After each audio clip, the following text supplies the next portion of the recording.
So yeah, it can be done. Did you have a question?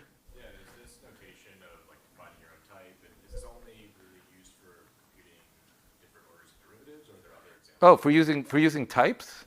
Or specifically, I guess the way that you're doing it, like this whole presentation, is this generalized to other?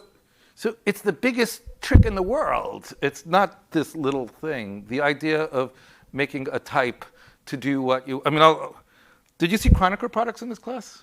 What? No. No? Book, but not. Okay. Let me see. What would you have seen in this? Did you see tridiagonal matrices, your favorite? Okay, so here's a built-in type. Let's say n doesn't have to be 4. I'm going to create a Strang matrix, if I could spell it right. And it's going to be a sim tridiagonal, which is a Julia type.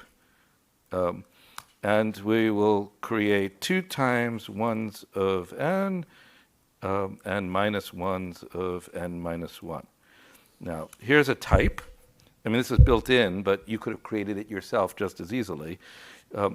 And I don't like calling this, it's certainly not a dense matrix, and I don't like calling it a sparse matrix.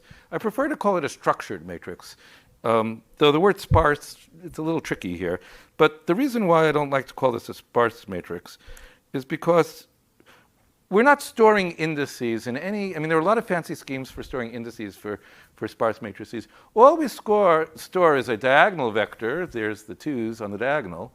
There's this 4 vector with 4 2's.